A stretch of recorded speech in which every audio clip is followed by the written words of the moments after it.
think people like when they're younger, like, I want to be a gynecologist and look at vaginas all day long. If you're not engaging in any kind of sexual activity, the vagina can shrink up to the point where you can barely get a pinky into it. It is a time consuming thing to have this kind of bright light kind of radiating from your vagina for 20 minutes a couple times a week. I have these visions of the movie E.T. when his like finger was like lit up by like vagina version.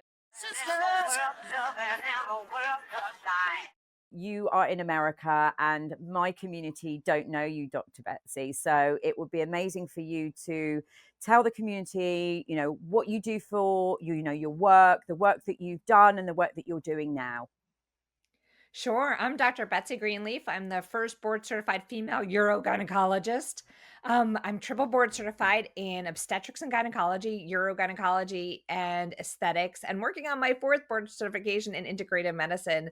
So I've always taken the holistic approach to medicine, but in my newer role, I'm actually focusing on men and women and their health over the age of 40. So transitioning through menopause, andropause, and basically living your best life.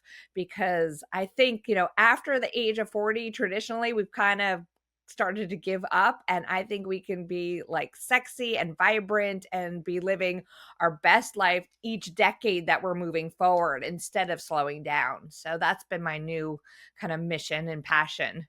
I absolutely love that. And it's very in line to the work that I'm doing because I'm helping sort of women look at all the strengths that they've sort of gained throughout the decades of their lives and bringing it into the today. So that's definitely something that I'm so interested in. Now, just going back into the work that you're doing. So you said a lot of, I guess, terminology that maybe I don't Yeah, understand. So in terms of exactly. the work that you're doing, could you just give me in layman's terms, what the work that you have done and the work that you're doing? It's funny because I remember when I came home and told my mom I was gonna be studying urogynecology, and she was like, "What is that? Is it like European gynecology, like fancy? It was something fancy?"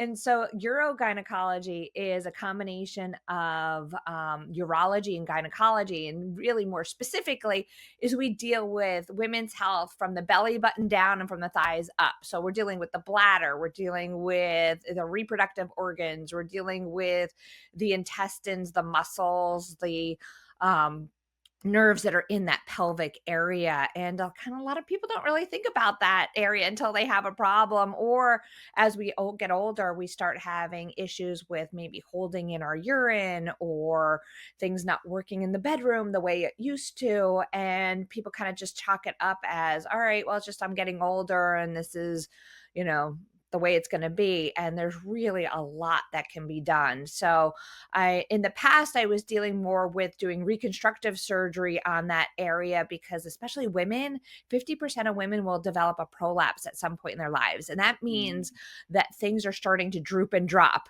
So, like, gravity is affecting us everywhere. Nobody realizes it's affecting the pelvic health too, meaning that the vagina is just kind of this area that's open to gravity, and the bladder can like lean on that area and start pushing it out. The rectum or the lower intestines can start pushing out. The uterus can kind of start dropping down. And the fact that 50% of women will experience that at some point in their lives, and not a lot of people talk about it. So in the Mm. past, I used to do reconstructive surgery for that. I've now retired from surgery, but now focusing more on sexual wellness and hormone health and just kind of looking your best and feeling your great best like 40s forward. I love that. I love that. And there's so many questions that I want to ask you because I know that, as women, you're right, we don't talk about that area and we don't talk about sex. But before we kind of dig into that, could you just take me back to Dr. Betsy? How, what were you like as a kid? Like, how did you get into this specific side of I guess the medical industry? Yeah, I don't think people like when they're younger, like, I want to be a gynecologist and look at vaginas all day long. That was not like something I was like, most kids are like, I want to be a nurse or a doctor or a policeman or a fireman or something like that. So I think, looking back, and Steve Jobs said, you can't connect the dots looking forward, you can only connect them looking back. Looking back, everything makes sense because I was at a young age very interested in medicine. I remember when my mom was pregnant with my sister, and there's a 5.5 year difference between us. Like, I remember really looking at her pregnancy books, and there were pictures of like babies inside of abdomens. And I was like, being obsessed with like looking through these books. And at the time, this was like the late 70s, there was a TV show called Emergency, which was about an ambulance. Um, it was about an ambulance crew. And I remember watching that as a kid, which was probably not the most appropriate thing for like like young child to be watching, but I remember being really interested in it. And so, even fast forward, I'm gonna jump around a little bit, but I have a friend who's a podiatrist, and I remember, like, sitting at lunch with her one day when we were both residents, and I looked at her and I was like, "Oh my god, how are you looking at people's nasty feet all day long?" And I think she was gonna choke on her sandwich because she was like, "You realize you're doing gynecology, like, what are you looking at all day long?" And I'm like, "Oh, I didn't realize." You kinda become in medicine, you become very desensitized to the things that you're doing, and you don't realize what you're looking at, and I kinda got to the point where I really just wanted to help women, and I think it also even goes back to my experience as a, young girl. Like, when I went through puberty, I was getting yeast infections all the time, and I Mm, remember thinking, like, like, there was something wrong with me. I was, like, dirty, I was defective, there was something an issue. I've now figured out what that issue is, and it had to deal a lot with diet and lifestyle. But then even fast forward, unfortunately, I lost my virginity to a date rape situation, and I think that really was the turning point. And then, not that that was the trauma came in that I didn't know who to go to, and I went to the one person I thought that could help was my gynecologist. And so when I told her the story, her response was probably one of the most horrendous response I could imagine anybody saying to about it somebody. But she basically said that if it had been a black guy on the streets of New York, she would test me for everything possible, but because it was somebody I knew, I was okay. And I mean, even repeating, I hate repeating that story because of the fact that it was such a racist comment, and then it was such a dismissive comment. But moving forward, and as I entered the world of gynecology and women's health, I really became very passionate on not ever having a woman ever being in a situation where she felt that she was unheard, unseen, or uncared for, like I mm. had experienced. If this episode is resonating with you, hit the follow and subscribe button. We've got lots more episodes with real women to come. The work that you're doing, I guess what you've done is, instead of that letting that weigh you down, you've Mhm. turned it on its head and gone, hold on a minute, I've been through this experience. I'm accepting that I've been through this experience, and actually the help that I got and the way that somebody sort of reacted to me is not the way that I want anyone else to do, or to experience. So therefore I'm going to turn this on its head and I'm going to drive through. Just going back, did you at that point have an interest in gynecology, or was it that specific moment that drew you into that? I didn't specifically go after that moment, I'm going into gynecology. I definitely around that time knew I was going into medicine. And it actually wasn't until I left that doctor and went and found another doctor who actually was a male doctor, which is interesting because at that time I only wanted to see women doctors, but because I had experience that was like not ideal, I found this male doctor that was incredibly caring, and I found that I became really interested in gynecology, and I would go to his office and be like, "Okay, show me everything you know." So like not only was I a patient, but I was like in the background going, "Hey, I'm thinking about gynecology, but I'm not quite sure." And so, he really kind of opened my eyes to what that could be. And actually, even then, wasn't quite exactly quite quite sure that that was what I was gonna go into. The truth is when I applied to medical schools, I actually wanted to be a veterinarian. But in the United States, it's much harder to get into veterinary school than it is to medical school. And so medical school was my backup plan. And then Right. fast forward, then I ended up in medical school and I actually ended up in general surgery prior to going into OBGYN. I kind of took the long road because I wasn't really listening to all the cues of what my mission should be. I kept on going, "No, I don't wanna do that," and I'd end up someplace else, and then it just kept on bringing me back to the gynecology. So, I actually got halfway through, general surgery residency, and then I was like, "Yeah, I'm not loving this." And I even then, I didn't wanna go into gynecology because I like with the gynecology, you have to deliver babies, or at least I thought that was what you had to do. And I like to sleep at night, and babies come at all times of the night. So I didn't realize actually until, and so I ended up going into OBGYN residency finally, stopped fighting it. But even then, I was like, oh my gosh, I don't like looking around, like sleep is so incredibly important. And like Mm, we need like obstetricians, but if you look at somebody who's an obstetrician, they easily look 10 years older than what they are. And it's because of the accelerated aging that they have because of lack of sleep. And I just knew I couldn't deal with the lack of sleep. And so I didn't even find urogynecology until my very last rotation as a resident. I was just about to graduate and I was like, "Oh my gosh. No wait, this is the thing I want to do." So that's how I ended up. amazing, amazing. So the experience that you had has impacted the work that you do now. And first of all, Oh, I just want to definitely. acknowledge you for that because um many women may have been through similar experiences, and how we process that information and how we deal with it is very, very different. But to hear you talk about it in a way that it's, well, this was my experience, and because of my experience, I know how I would like other women to feel if they ever did go through that experience. So, just wanted to acknowledge you for that. So, thank you for the work that you're Yeah, doing. I know, I think too that it's really important to say that everybody goes through something. I mean, I've Mm, talked to so many women in the office and out of the office, and everybody has a story.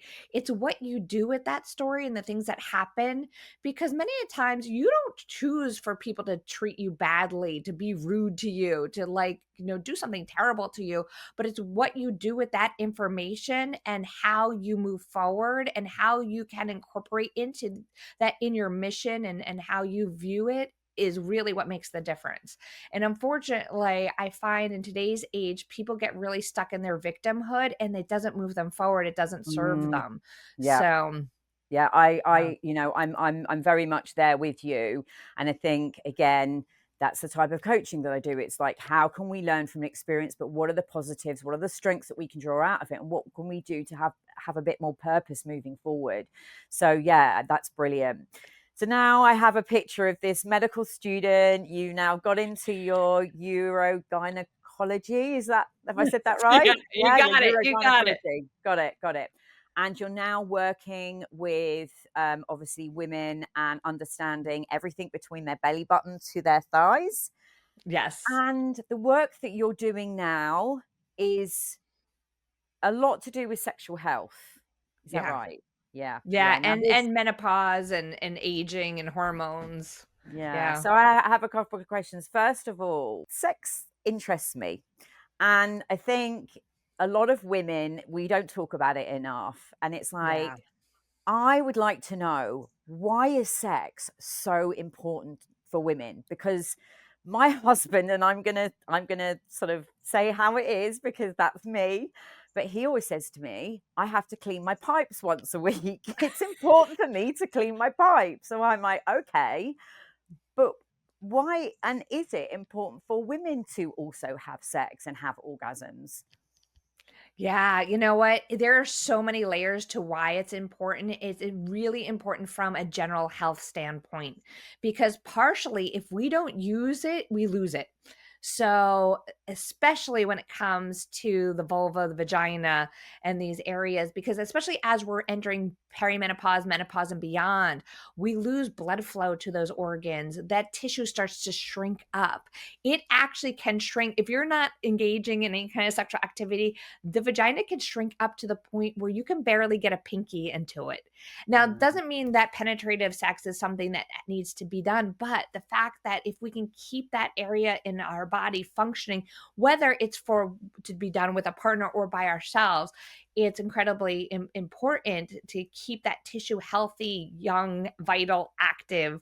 And by using it, we're able to keep that blood flowing. And the other thing is, from the mental health standpoint of things, we know that when it comes to stimulating the genitals, whether it's with orgasm or without, studies have shown that there is a 98% improvement in sleep. And given the Wow. choice between taking like sleep medications that have tons of side effects versus potentially, stimulating down below or having an orgasm, I think I would rather use the body's own, you know, abilities to improve sleep. But there's also, from an energetic standpoint, when we look at some of more of these holistic ideas of chakras, the sacral chakra, the pelvic chakra is our area of creativity. And we find that women, specifically who are engaged more in their own sexuality, tend to have more confidence. They tend to have more creativity. They do better in business. And so when we look at that area, it really affects all areas of our lives. Um, and Sorry, what I I just have guess to stop you there because I'm thinking I'm really creative, but if I can be a better businesswoman, if I could be even more creative, what that means I need to be having more sex. Yeah. And when I say sex too, it's also like this is really important. It's either partnered or non-partnered. And I Okay. know I joke that that's a quote touchy Yeah, subject, yeah. but it really, I mean, it really is. And like I know there are religious beliefs, there's cultural beliefs surrounding Mhm. self-pleasure, but from a purely medical standpoint, a purely medical biologic standpoint, there are health benefits to self-pleasure. We also have it's great for your cardiovascular health. It's great for your overall wellness and well-being. So, from that standpoint, it's part of your, like, if you consider it part of your pelvic physical therapy to keep that area functioning. Sure. So, And it yeah. So, from Yeah, all it that may standpoint, and it makes sense because it's all about, we everyone tells us to keep our bodies moving because it's healthy for us. Well, that is an yes, organ within our body, and that's a part of our body that we really don't think about because we think we naturally go to the toilet, so we're thinking we're using it, but actually there's other parts of it that we're not using. When yeah, you were talking, I was kind of thinking, and for somebody who is not used to self pleasure and things like that, and they're listening to this, like libido is one big thing that we talk about, especially when and I think, in our 20s, we're meant to have a high sex drive, and that's yeah, meant to be because we're curious. And as we get older, I think through the decades, it kind of drops off, right? yeah, How do we, because men instantly have this feeling that they can just switch it on, whereas, well, most men can, obviously, before the age of 50. Um, but how do we, as women, get into the groove of wanting to do something like that? How do you speak to your clients, I guess, and your patients about libido and getting in the mood and how you get yourself into that situation without feeling a bit like, oh my God, this is just weird? yeah. It's funny because actually I explain it by using the science of doctors Masters and Johnson and also Rosemary Bassan. So if we actually look back at the old sex research from like the 60s, which was great because it opened up the conversation, but it's old. And a lot of people still think that that's the way things work. So with the Masters and Johnson's model of sexuality, it was a very linear process, and their graphs actually showed that you have desire, then you have arousal, then there's a plateau, and maybe there's an orgasm, and there's a resolution. And so in their research, it was a very like, here's the beginning of the starting line, here's the end of the starting line.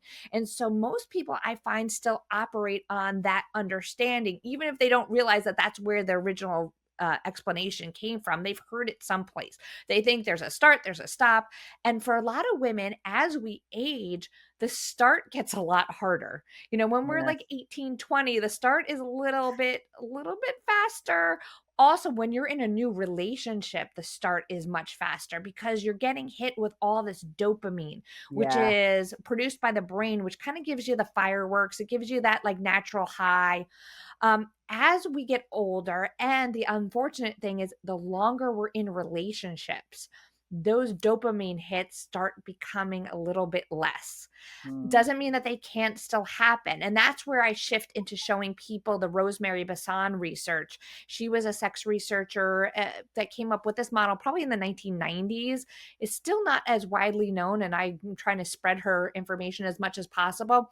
She says that we can still, as women, have spontaneous desire. That can still happen. It's just going to happen a little bit less. But if we start with willingness, willingness is really the key. Willingness means, are you willing to try to just go through the steps and see what happens? Now, I always preface that with, don't go through something and force yourself through something if it's just not happening, because now that's going to set up a negative feedback, and it's going to become a chore, and then it's going to become annoying. And then if your partner gives you any attention, you're going to recoil and be like, "Oh, not again." Like, they want sex. Like, really, you have to have that conversation, whether, it's with yourself or with a partner, to be like, okay, let's try this, see where it goes. If it goes in the right direction, you'll know it. Um, but if not, for us to like give ourselves grace and be like, okay, it's just not happening tonight or today or right now, and let's try another time. So in her model, if there's willingness and you kind of go through some steps, and those steps look different for everybody, because your brain is your most important sex organ. And this is why I joke all the time, and I'm going to be a little crass here, but we will never have a horny pill. Like, everybody's waiting for the horny pill to come out. It's not going to happen, because your brain is your most important sex organ, and every one of us has something different that turns us on.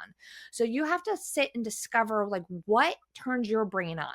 So once you figure out what turns your brain on, and then kind of go through the steps, and figure out how to turn yourself on. And that might even just be stimulating the genitals, even though you might not feel like it. And then trying to figure out how to stimulate the brain, things will start changing. You'll get blood flow to the pelvic organs. You may get some lubrication. Lubrication's a whole nother subject that we could spend hours on. But then what happens in the Rosemary Basson model, all of a sudden, you don't start out with the willingness. You start out with the willingness, but maybe not the desire. And then all of a sudden something kicks in and you go, oh, wait a minute. I think I want to do this. And Okay. then hopefully it's a satisfying sexual event that then feeds back into that loop, going, okay, you know what? Why don't I do this more often? So when I explain that whole model to my patients, a lot of women will come to me and they're like, I think I need hormones because I don't have any sex drive. And I'm like, well, let's start with willingness and see if going through some of the steps actually turn into a satisfying sexual event. And most women come back to me and they're like, you know what? I had a great time. And I go, why don't I do this more often? And it's I funny think because, sorry, yeah, go on. there's products on the market who have realized this, and there are products that they're sold as like the ways to stimulate. So there's a product that is an oil that has botanicals in it, and the instructions are to rub it into the clitoris for 10 minutes before sex, and that will work. Well, I'm like, how knows if it's the botanicals that are working? It could be the fact that someone is just stimulating the Yeah, yeah, genitals with yeah. the hope of getting to a certain point. So yeah. Yeah, I think it's an open-minded being open-minded about exploring, isn't it? It's an exploration. It's something you have to be open-minded about. And I when you were talking about doing something that you don't necessarily think you're going to enjoy, but then when you get to the other end, you're like, oh my God, why don't I do that more often? I was thinking about going for a run. I know, and I was just thinking the I same was thing, because I was there's thinking, so I was many thinking, times I start exercising and I'm like, "I hate this, I hate exercise." yeah. But if I just push myself past 10 minutes, like, next thing you know, I've done a half hour exercise, and it was like, "Oh, great, that was great for my body." Right, because the endorphins start going, and then afterwards you're like, "Oh my God, I'm so happy I've done that." But I think sex actually will be far more satisfying than going for a run For a because, run. you I hope know, so. let's be honest, when you orgasm, you feel relaxed, and that's what obviously triggers and helps people go to sleep. I think Yes. isn't sex why maybe it's done in the bedroom because you do it, naturally. The setup is you go to bed, you have sex, you go to sleep. So I think there are different scenarios, and I'm just thinking out loud here because my grandma, and I always bring my grandma into this podcast, she used to own a lingerie shop in the East End many years ago, back in like the 1940s, 50s. And she basically always said to me, Lisa, always make sure you look after your man. Like, make sure you look after your man. And I was like, what? Like, when I was younger, I was like, I don't know what you mean. And, since I've been with Adam, I kind of relayed that back to him. And sex for us is very important because it's where we connect. And we will always talk about, it's if it's been a week or a couple of weeks, or and then I'm probably the most imaginative because the woman can be, and he jokes around saying, well, I'll put my sailor outfit on, like, jokingly, but he went and got some really cool little boxer shorts. They were all different, like army boxer shorts, different colors, and he went, look what I've got for you. And I thought, well, you know what, you're making an effort here. Obviously I don't want you, because it would give me the ick if he kind of dressed up, but at least he was trying to make an effort to wear matching boxer shorts with the outfit he was wearing or the colors that he was wearing. And I think it's about having fun, isn't it? It's really taking it to a Yeah. fun element. So if you are in a relationship and you are thinking, God, I don't have libido there, have fun with it. Don't take it too seriously. And I always think that sometimes, I watch Married at First Sight a lot, and they do these sex challenges where you'll stand there and you just got to hold a kiss, just for like, put it on a timer for like 2 minutes, 5 minutes, or hug each other. And actually, the more that you get through that, suddenly you feel body connection. That then creates and starts stimulating some kind of hormone in you, because if you're with that person, you go back. And I always think back in my head to the time when I first remembered that spark that we had. And I'll always bring that up in conversations because, like, sometimes you've got to reconnect with that moment, with that Yeah. thought. There was a reason why we kind of had this energy between us. What was it? And I always think back, and funny enough, I'm wearing a hat today, and Adam said, God, I remember when we first started going out, you used to always wear hats. So again, just doing something similar kind of sparks sort of that connection, that memory of what things were like. Because when you've been with someone for 16, 17 years, your libido will kind of go. You do have to make an effort. You can't just expect things to just happen. So, I think we try and have moments to create moments together. We're trying to, we're going away next weekend, for the weekend, where we'll have that time together where we've got no distractions, but there's no pressure from either side. And I think also it's important to have those conversations with your partner that, maybe just having a kiss doesn't mean you're going to end up having sex. But Yes. it's Yeah. it's that taking that layer of pressure off, because when the pressure's taken off, when you do have it, it's like, okay, we've had it because we both want it. But if we start kissing and one person's not interested and the other person is, it's like, you know what, maybe not today, but that you're not being rejected. It just means that it's not today. Today's not the right time. But to have those open discussions with your partner. And I think you've hit on a bunch of really great points, is that it's a combination of communication and play. And I think sometimes as adults, we lose that sense of play. And this really should be very playful.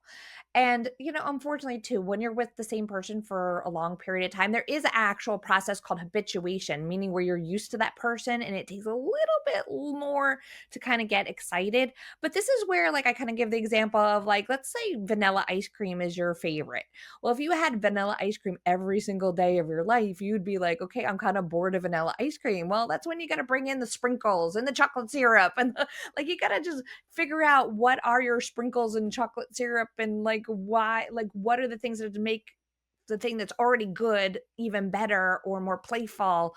And then also the thing you brought up was the that you're going away. I find, and this is what I tell people too, I find that everyone always says like vacation sex is so much better because now the brain likes novelty. And that's really how you bring the spark back, is adding novelty into the relationship. Then having a conversation with your partner, what kind of new things do you want to try or do or go? And so this is why where the vacation sex becomes so much better, because you're in a new place, you're in a different place, you don't have the stressors of life kind of in your face. Sometimes when you're home, women unfortunately multitask, and in general we're pretty good at multitasking, but sex is the one time you don't want to be multitasking, because it's never going to happen if you're sitting there trying to be with your partner and you're thinking like, okay, what do I have to do at work, who's picking up the kids, like, all right, I got to get the laundry, like, that is going to distract the brain. And once again, the brain is your most important sex organ, so stimulation of the brain is going to be the main focus. Yeah, Yeah. yeah. So, as obviously you're American, as everyone can hear, so you are an American doctor, and you're helping women with their sexual health, because sexual health is part of your organisms and keeping that area that we discussed between the belly button and the thigh healthy. What is it that you can teach us in the UK? Like, are we not having as good sex as you Americans, or is it maybe because we're a bit more conservative, we're not as open as you? You know what? I don't know. And funny, I actually think there's a lot of crossover, because I think, unfortunately, the Victorian times really affected both cultures for a long time. Because and we look at, and I've done lectures on the history of sex, and really it was what happened during the Victorian times that really made both cultures very prudish. And so I think the Americans, though we tend to be a little maybe more rebellious historically, but still there's that underlying, trying to be like prim and proper, and really I just ran into a woman the other day when I was talking about the idea of self-pleasure, and she was like, "Oh, no, I would never do that. Like, that's not something you do. That's not proper." And I'm like, "Why not?" Like, why not? So, yeah, so I think sometimes historically, like, Americans may be a little bit more rebellious, but there's still this idea of being like kind of prim and proper ladies don't do things, especially when it comes to self pleasure. And I do accept that there are religious and cultural beliefs behind this idea of self pleasure, but why not? Why not learn about your bodies? Because that's the other thing that self pleasure gives you. It gives you the ability to explore your body and figure out what you like. And that only makes it easier to be with a partner, because then you can tell a partner exactly what works for you. So, Yeah. like I said, once again, from a medical biologic standpoint, self pleasure is really beneficial, because it not only does it help you from a physical standpoint, but it also helps you when you are with a partner. If you are enjoying this episode, hit like, because it helps more people discover it. Honestly, growing up, I was very, very prudish, and I, wasn't as promiscuous as some of my friends. And it was something that I really held back until I, married Adam. And yeah, I didn't do any exploration until I was probably in my 30s, honestly. And for me, that was a really big step. But what it did was it allowed me to open myself up a bit more to being sexual with him, and to, I guess, have a bit more excitement in the bedroom, and trust. I think trust was a big thing. And also I suddenly thought, well, how can I possibly get someone to know what I like if I don't know what I like myself? So I think you're right. It is very important for that. And it should be a subject that we should be able to talk about a lot more. And especially if there are health benefits to it, that if there is somebody who, either then their relationship isn't as sexually active as it should be, or maybe they want it to be, because I think some women do have a high sex drive. There is, nothing wrong with women obviously pleasuring themselves. And also, if you are a woman, a single woman on your own, you know, let's use this conversation to encourage you. I'm speaking to whoever this woman is that is on their own, to encourage you to try that, to go out and, don't be embarrassed about it. Because I mean, I've walked into a sex shop in London, and honestly, it's not as daunting as you think it's going to be. You can have conversations with the shop assistants. It's their jobs to talk to you about things. So if it's your first time, and say you've just, you're on your own and you've never used a vibrator before, and you find yourself not in a relationship anymore, why not go to a sex shop? Why not look at, there are online shops that you can have a look at. I'm sure there are chats where you I think can. Amazon, you can get the stuff on Amazon. Yeah, and think about it in a healthy way, rather than think about it, oh my god, I can't do that, I'm feeling really like dirty. Because I think some women do, like, say, oh no, I can't do that, I can't touch myself. But actually, yes you can. Yes you can, and there's nothing wrong with it. And So I think that's an interesting. when it comes to the sex toys too, it's interesting because I'm a spokesperson for a company that makes them. That now they're remarketing them as intimate devices and pelvic health devices. Sometimes I do get a lot of pushback on social media when I talk about it, and some women are like, "Oh, this is terrible. I don't need one of these things. I have a man." And then you get the people who are like, "This is great. You're talking about it." But here's the point: they're also these devices, these intimate devices or sex toys. Remember, sex should be fun. Sex should be playful. It doesn't have to be used solo. They can be used with a partner. So this may Mm, also be a way to bring novelty into the relationship, as you and your partner try different ones out and see, like, make it fun, make it playful, see what works for both of you, and kind of bring the partner into using the devices. And then that's important conversation to have, because I know, especially if it's a male partner, sometimes they feel threatened. It's not a replacement. It's not a yeah. replacement for them. It's just a toy. It's just like, let's try something different. Let's try something new, and let's do it together. So Mm. There are devices that are out there, though, for the health of the vagina, and I think you and I yes, touched upon it, and I mentioned the Joy. Is it called the Joy Lux? And Halle Berry's yeah. talking about it a lot, and you Yeah, said that you Dulux is the recommend it to company, your. V-Fit is the product, or it depends on what country and what they call the product, but Joylux is the company. They use a red light it's a red light wand, because here's the other thing: is as we get older, we start to lose the elasticity of the vaginal tissue, and because of the decrease in hormones, and we have many different ways to treat that, whether it's using topical hormones all the way to more invasive procedures like lasering the vagina and vulva. But the Joy Lux, what they brought about was being able to treat yourself at home using red light, because red light is incredibly anti-aging. They found that a certain wavelength of red light penetrates your tissue and stimulates what's called the mitochondria, which are the anti-aging powerhouses of your cells. And you may have seen products like this for years now, like online, with people using them on their faces or their Yes. hair, because it's very anti-aging for the skin. It's can help hair growth. Well, that Joylux company was like, wait a minute, we take this technology that we know is anti-aging, and let's apply it to the vagina, and so let's see if we can help with reversing some of the age processes that happen that make sex uncomfortable. So yeah, So it is a great device. yeah, the only thing for me is, when I saw it, I did kind of go, I understand using intimate toys during sex, but actually sitting there on my own for 20 minutes with a contraption inside me just lying there, I'm not going to lie, it kind of, I thought, no, I can't do that. I can't do Yeah. that. Like, Yeah, and I I think just, that's why it there's just so many doesn't make. different options. Yeah, and that's, I think it's there from a vaginal rejuvenation standpoint, there are so many options. That's just one. And yeah, I know it is a time consuming thing to have this kind of bright light kind of radiating from your vagina for 20 minutes a couple times a week. I have these visions of the movie ET when his like finger was like lit up by like vagina version.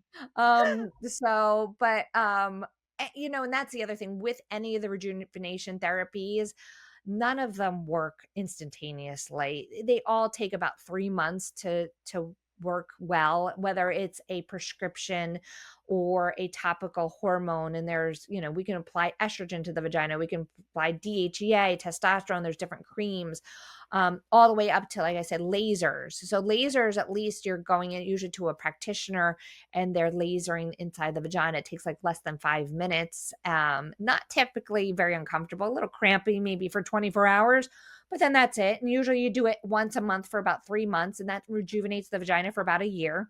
So Oh, there's wow. that. There's something called radio frequency, which uses sound waves to generate heat. Then that's applied inside the vagina to kind of rejuvenate the tissue. And it basically is, all these things are just turning back the clock on the tissue, and it makes it the tissue thicker, healthier, moister.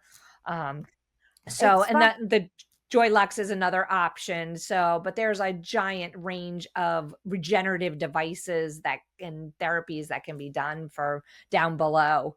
So, I think and it's fascinating because we talk about having Botox and fillers and collagen and you can do that. rejuvenating our skin on our face, and yet we're kind of ignoring the fact that we have these lovely little butterflies, as my husband calls them. You know, your butterfly is like it is. You know, we have to treat it carefully, and as we get older, you're right, the tissue, you know, the tissue down there obviously gets thinner and we become sorer and it becomes painful. And I know women get a lot of UTIs and we have lots of Mhm. problems. And you mentioned sort of, you know, prolapses that happen.